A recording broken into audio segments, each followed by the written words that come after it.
చాలా సుదీర్ఘ అనుభవం, ఆటుపోట్లు తట్టుకొని నాకే ఉత్సాహం వచ్చేలా, నన్నే ఉరకలు పెట్టించేలా రాజకీయ ఉద్దండులు శ్రీ నారా చంద్రబాబు నాయుడు గారికి నా హృదయపూర్వక నమస్కారాలు. సోదరులు,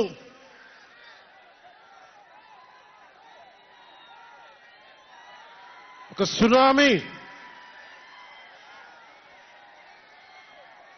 బాలయ్య గారికి నా హృదయపూర్వక నమస్కారాలు. వేదిక పైనున్న జనసేన నాయకులకి, ప్రతి ఒక్కరికి నా హృదయపూర్వక నమస్కారాలు. జెండా సభ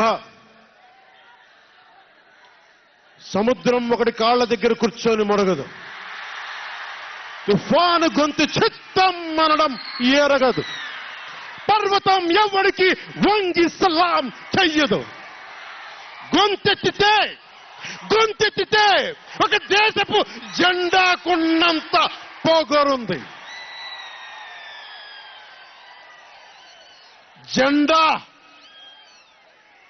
జెండా సభ ఎందుకు పెట్టాను? మీరు మోసే తెలుగుదేశం జెండా కానీ, జనసేన జెండా కానీ మన పోరాటానికి స్ఫూర్తి, మన విజయానికి స్ఫూర్తి. 2024లో మన పొత్తు విజయానికి స్ఫూర్తి మన జెండాలు. అందుకే ఇది జెండా సభ పెట్టాం. ఎన్నికల్లో బూతుల్లో వైసీపీ రౌడీలు, గూండాలు బూత్ క్యాప్చరింగ్ చేస్తే ఆ జెండాని మడత పెట్టి కర్ర తీసుకొని ఎదుర్కొనేలాగా, అందుకని జెండా సభ పెట్టాం.